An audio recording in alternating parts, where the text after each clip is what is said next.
তৃণমূল সমর্থক সকল বন্ধুদের কাছে আজকে আমার একটা প্রশ্ন থাকবে। তার আগে তোমরা এই ভিডিওটা একটু দেখো, তারপরে আমি প্রশ্নটা রাখছি।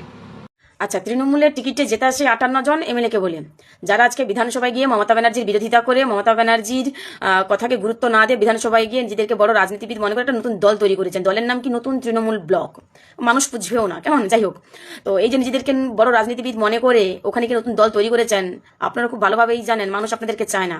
2,60,00,000 মানুষ মমতা ব্যানার্জির প্রতিচ্ছন্ন জোড়া ফুলে ভোট দিয়েছে, শুধু মমতা ব্যানার্জির মুখের দিকে তাকিয়ে, আপনাদের থোবড়ার দিকে তাকিয়ে নয়।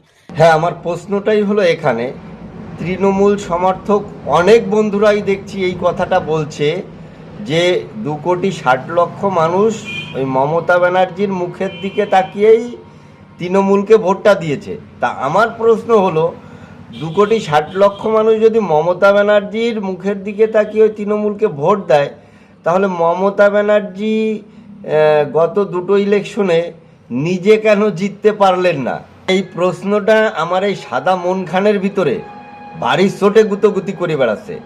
তৃণমূল সমর্থক সকল বন্ধুদের কাছে প্রশ্নটা রাখলাম যে মমতা ব্যানার্জির মুখ দেখে যদি সবাই তৃণমূলকে ভোট দেয়, তাহলে মমতা ব্যানার্জি নিজে কেন ভোটে জিততে পারলো না? তৃণমূল সমর্থক সকল বন্ধুদের উদ্দেশ্যে বলছি, একটু উত্তরটা দিয়ে যেও কিন্তু, কেমন?